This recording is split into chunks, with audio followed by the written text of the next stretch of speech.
Hello, I am Katina Horton, the Love and Freedom Toxic Relationship Recovery Coach. And today's message is entitled 7 Reasons Unclean Spirits Keep Returning to Your Soul.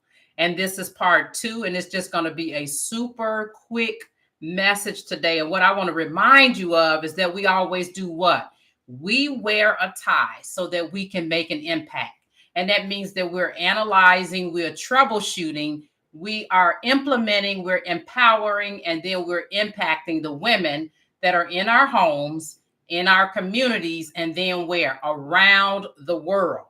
And so for our message, we're just going to pick right on up with number 3. This is the third reason why unclean spirits keep returning to your soul. You have signed up as the scapegoat. Jesus was the ultimate scapegoat. He went to the cross to serve as a redemption bridge for us to be back in relationship with God, right? And we had the first Adam who failed, right? That was with Adam and Eve. He failed in the Garden of Eden. And so Jesus was the representation of the second Adam who accepted being turned over so that he could be crucified over in the Garden of Gethsemane, right? And so what happened is that he made the ultimate decision to do what? To be the ultimate sacrifice slash scapegoat for all of the sins of the whole entire world. We are not Jesus. God did not create us to be the scapegoat in our workplaces for when something goes wrong with the company's finances or their inventory not being up to par, right? When something is going on with the owner of the company, when the clients of the companies get mad. We were not meant to serve in that position. We were not meant to serve in the positions in our families where when something goes down in the family, everybody reverts to one person, right? We were not meant to serve as the position in our families for everybody else's toxicity and to be emotional regulators for them when they are unable to deal with what? Their own childhood wounds, their own unresolved trauma, their own emotions. And the way that they off put is by doing what? Often devaluing and belittling and their own rage. We were never created to be able to do those things, right? And so what happens is when you sign up for something you were never created for, then sadly we suffer the consequences that goes along with serving in roles we were never created to do, right? Our minds, bodies, souls, and spirits were never created to hold the trauma, the unresolved trauma, the undealt with brokenness, right? The vulnerabilities, childhood wounds, and issues dealing with personalities and wirings of other individuals. That's for each and every one of us to do our own self work and to work out, right?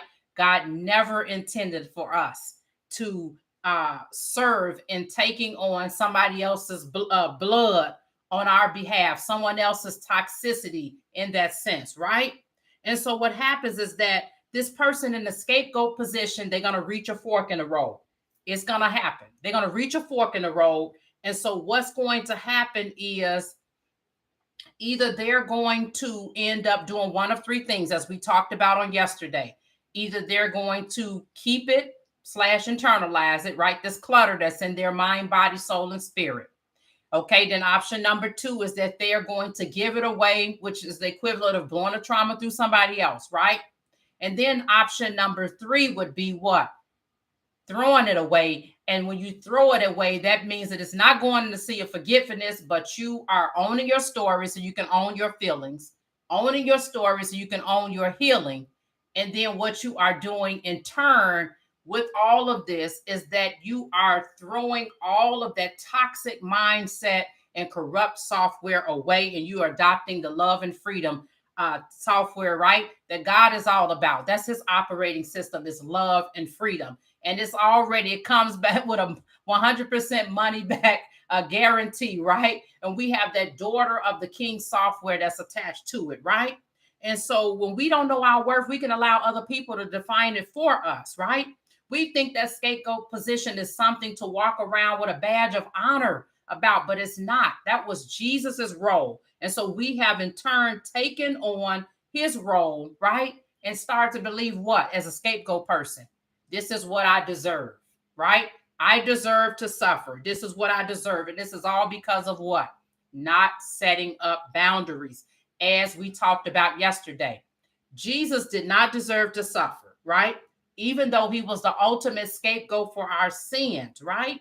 Ultimate scapegoat.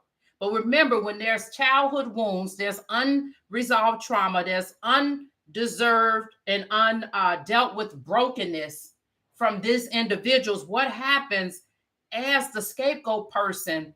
All of this stuff from other people that you have allowed to come into your system all this time, it's not going anywhere until you deal with it. And so what happens is that individual who's the scapegoat reaches a fork in the road. And either you have to make a decision to do one of three things with it. Keep it and internalize it, give it away and blow it through somebody else, or throw it away. And so when you reach that fork in the road, if you do not take care of it by throwing it away, right? Owning that story so you can own your feelings, owning your story so you can own your healing, you become the toxic one, unfortunately. And you might be thinking to yourself, well, how do I become the toxic one? What happens is that you become the toxic one through projection. You take all the treatment that was done to you from each of those individuals in your family, from each of those individuals at church, from each of those individuals in the workplace, from each of those individuals in business, from each of those individuals in ministry, and you do what? You take all of that unresolved trauma from all those people, all of that undealt with brokenness, all of their vulnerabilities and childhood wounds, right? That's been infused in you, and you've been used as the poison container for, right? That scapegoat, the ultimate sacrifice, which is a position that none of us can even qualify for, but we can often take that on, right?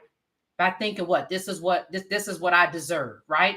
I'm going to suffer on behalf of the whole family, on behalf of the whole church, on behalf of the whole job, on behalf of the entire company, on behalf of the whole ministry and or business. When you take that on and you do not deal with it, what can happen is you take that information and you project it onto someone else. So then, unfortunately, you become the toxic individual through projection, because you mirror their behavior and then project it onto other people who have nothing to do with what it is that has been done to you. And then when they become venom, remember the verse that I read on yesterday, that Matthew 12 or 43 through 45, when the unclean spirit has already gone out of that person that has done the work, and you come and infuse the venom into them, right?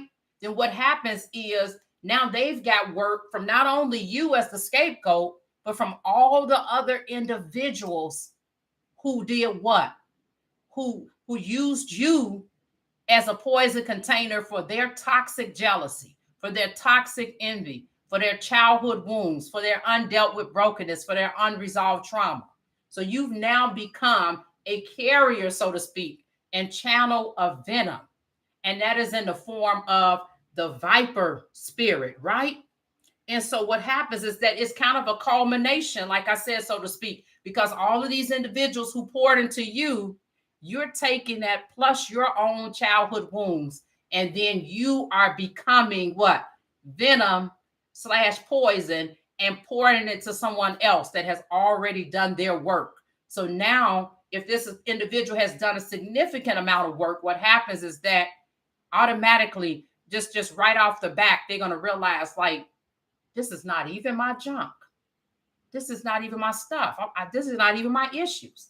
They're going to realize that they have been infected. It's almost like a person getting sepsis from getting bit by a true venom snake, right? And that venom goes inside and it can affect their organs and all of that. And you realize something is in my bloodstream that should not be there. And it's the same thing when, as the scapegoat, when you don't do your work and you end up being a poison deliverer, so to speak, right? You bite someone else, and then what happens is that individual who has done the work is going to immediately recognize this blood of my soul, so to speak, this blood that's in my body, right? This blood that's in my mind, this blood that's in my spirit has been tainted. So now they have to do the work that you did not do. And so what we want to do is to be able to do what? To get to the point of doing our own self-work. And that starts with what? Setting up boundaries, right? And it also starts with just knowing our worth, knowing that we have value. I want to end with 1 John 2:1-2. It says, my little children, I am writing you these things so that you may not sin. But if anyone does sin, we have an advocate with the Father, Jesus Christ, the righteous one. He himself is the atoning sacrifice for our sins, and not only for ours, but also for those of the whole world. You are enough. Reclaim your power, soul, and identity today. And then I want you to reclaim the power, soul, and identity of your calling. Grab your keys to the kingdom and get your inheritance. Remember, Jesus is the ultimate scapegoat. I am Katina Horton, the Love and Freedom Toxic Relationship Recovery Coach. Until next time, I love you. Be blessed.